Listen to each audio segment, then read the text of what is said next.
Hi guys, here is the first video about day 4 to 7, which is a huge kind of chunk of this unit. And we're going to go through one video at a time, all of the optimization questions. Now, the first thing I want to do is kind of give you an overview or a framework for how we're going to solve all of these optimization questions.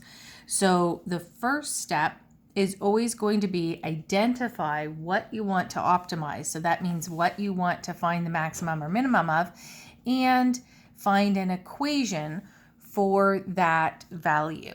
So we're going to see lots of different things. Find the maximum area or the minimum surface area or the maximum volume or the maximum profit or the minimum costs. Lots of different things we could want to find the maximum or minimum of.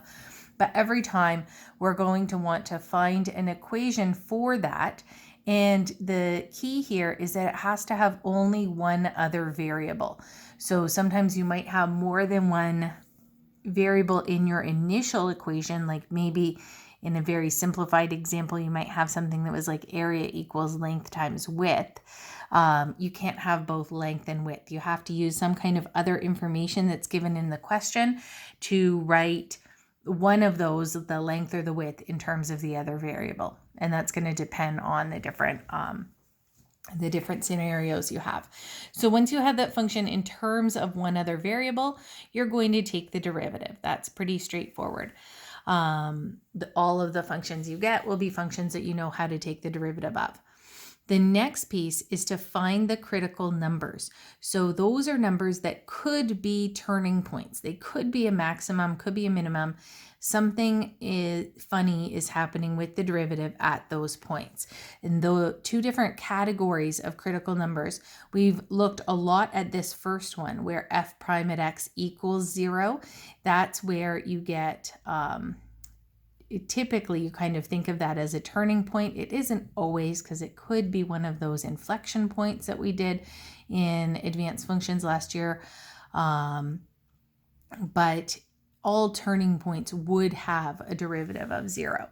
So those are the points we typically think about, but you also have to check here where the derivative doesn't exist. And I did put up a video looking at that and what happens sometimes when the derivative does not exist and it comes to kind of a funny point or a cusp in your function, and you might not have a value of the derivative at that point, but it still might be a valid value in the function.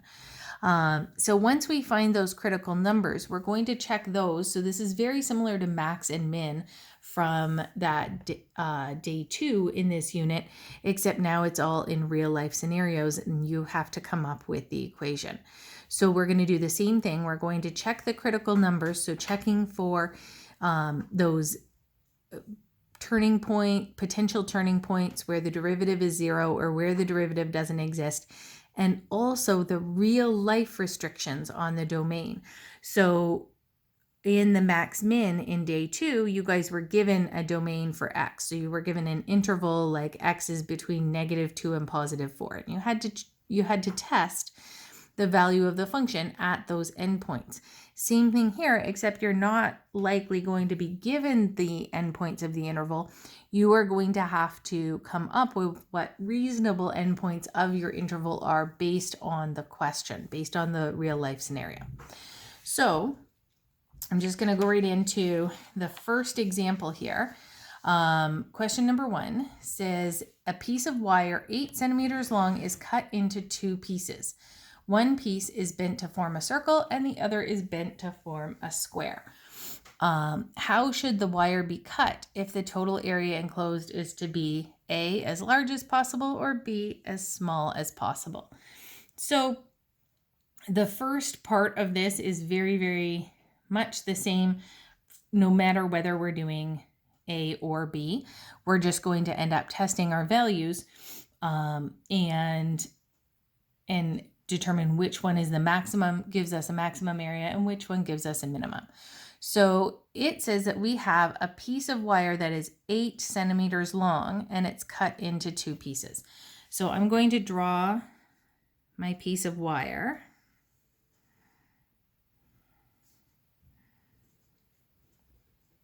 and label it with 8 centimeters. So we are going to cut this piece of wire somewhere in there, and we're going to take 1/2 of this and bend it into a circle, and 1/2, and we're going to bend it into a square. So I'm going to just kind of below here, I don't want to make it half because it might look like it's supposed to be half. So I'm going to have one piece of length X and one piece of length, and this is the part where you really don't want to have two variables. I could say Y as a second variable here, but I think I'm just going to say the other piece is 8 minus X. So to avoid having two variables. And then I'm going to define, let the circle perimeter and I'm spelling perimeter wrong, but we're going with it, be X. Let the square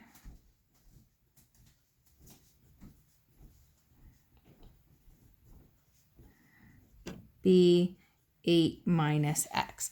So I'm going to use this, and I'm kind of color coding here. I'm going to make the green piece X be the circle and the pink piece 8 minus X be the square. That's a little bit arbitrary, but I'm kind of looking ahead, and I know that calculations of perimeter and area are going to be a bit messier with the circle.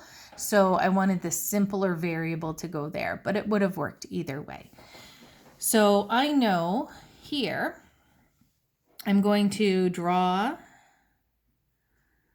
this circle, and the circumference of the circle is X. And then I'm going to also have a square, and the perimeter of the square is 8 minus X. And I know I will have, what I'm actually looking for, remember, is area.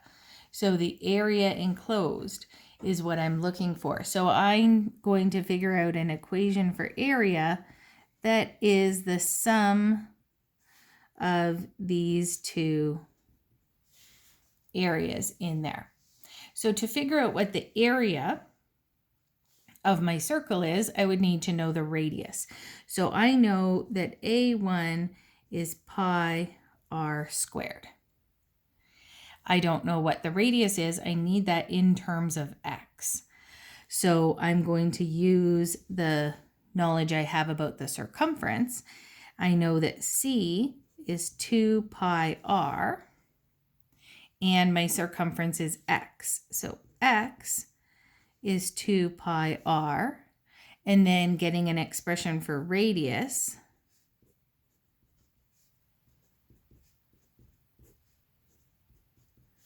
X is, or radius is X over 2 pi. Now I'm going to take this radius expression and sub it back in up here. So my A1 is pi times X over 2 pi all squared. So simplifying this a little bit, I'm going to get an X squared on the top. On the bottom, I will have 4 pi squared, but then I have this pi out here. So I hope we're all okay if I just simplify that to 4 pi, because I would have had a pi squared on the bottom. One of them would cancel it with the pi out there, and don't forget to square the 2 and make it 4. So A1 is X squared over 4 pi. So I'm going to go up to my expression for area and say that that's X squared over 4 pi. Now, I'm going to do a similar kind of calculation here.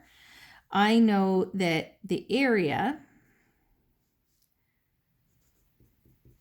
is the side length squared.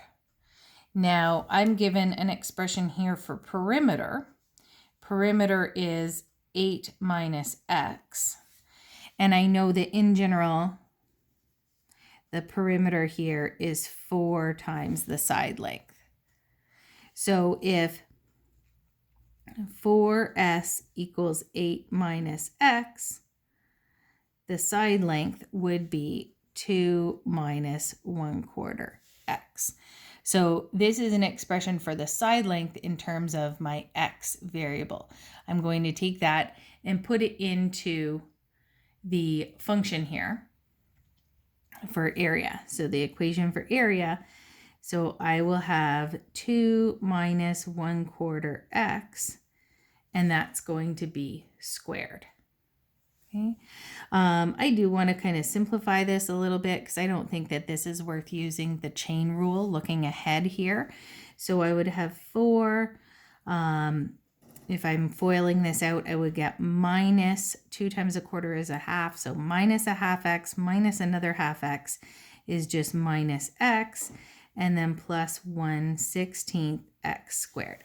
So you guys may show more work than that if you wanted, but that's my expression for, that's A2. Here was A1. So I'm going to take this and add it back in to my total area expression up at the top. So I've got, just kind of reorder things, 1/16 x squared minus x plus 4. Okay. So now I want to find, so this is an expression for area in terms of x. I want to find the derivative of this. So this is my first step, was all just kind of to get to my function in terms of one variable. So I'm going to find a prime, or dA dx. And I could kind of collect these because they're both x squareds, but it doesn't actually matter too much.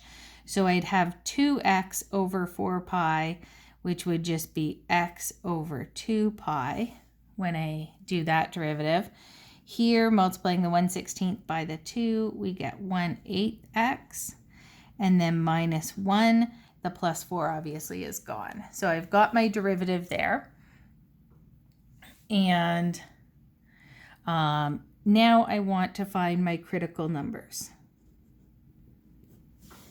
So I really like to be explicit when I'm finding my critical numbers, what I'm looking for, and to really kind of define the fact and to remind, well, not myself so much, but to remind you that we're looking for 2 different values. So we're looking for a prime equals 0 and a prime does not exist. So are there any values where this derivative wouldn't exist? No, it's just a nice linear function of x. So I'm going to write NA for not applicable. I've looked and kind of considered the fact, does this not fail to exist anywhere? But it doesn't. Then I'm going to set the derivative equal to 0. So I would get x over 2 pi plus 1/8 x minus 1 equals 0. I'm going to factor out an x, and then divide this, and it gets pretty messy. So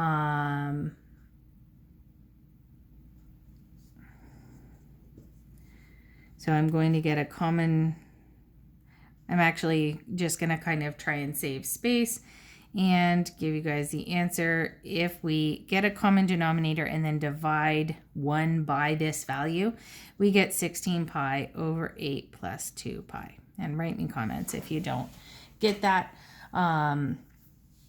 but hopefully you do. And then that will reduce, and it's 8 pi over 4 plus pi. So that's my critical number. Really, I only end up with one critical number. Now I have to go back to the original part of the question and think, what were the endpoints? Because remember, you have to check both your critical numbers and your endpoints. Not just this one value for critical number here. So I'm going to go back to the original question and say, I need to give some kind of restrictions on X. What are reasonable real life restrictions for X? Well, first, we know that X can't be less than 0. If we're saying X is like the amount of wire, it has to be positive. So I'm going to say 0 is less than or equal to X, because there's nothing really stopping us from saying, oh, I'm giving 0 centimeters to the square or 0 centimeters to the circle. And also, if you start with a wire that's 8 centimeters long, you can't cut off more than 8 centimeters. So I'm going to give a lower bound of 0 and an upper bound of 8 for my restrictions there. So if we take those values, we're going to do a check here. So if we sub in X equals 0, X equals 8, and because we've got kind of a real life word problem here, I'm just going to get that value to 2 decimal places. So 8 pi divided by 4 plus pi ends up being about 3.52. So these are the values that I want to check and figure out what the total area would be in each case. So I'm going to use my original area function. If we sub in X equals 0, pretty straightforward. 0, 0, 0. X equals 0 would give an area of 4. So if we had none of my wire going towards the circle and all of the wire going towards the square, that makes sense. If you take a wire of 8 centimeters and bend it around in a square, 2, 2, 2, 2, and that would have an area of 4. If we had no wire going towards a square, so for instance, X equals 8 here, that would mean that the whole thing was the circle.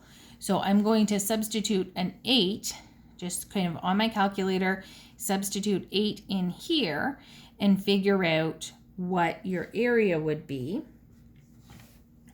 So I have 64 divided by 4 pi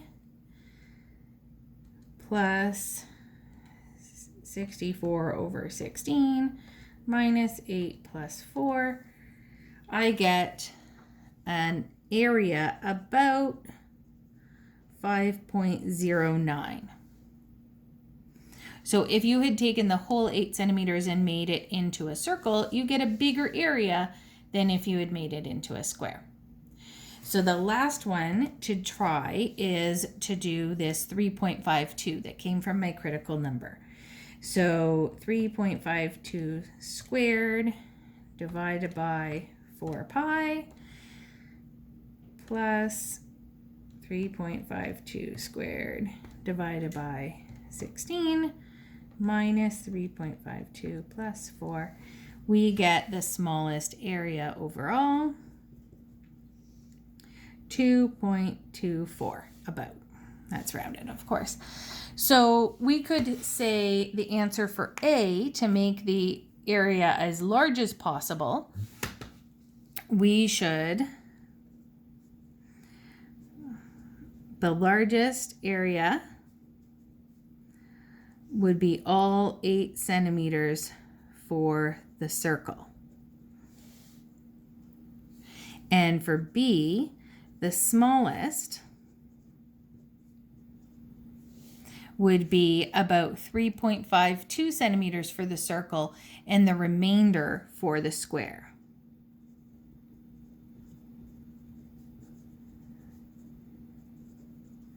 And what would this be? That would be 4.48.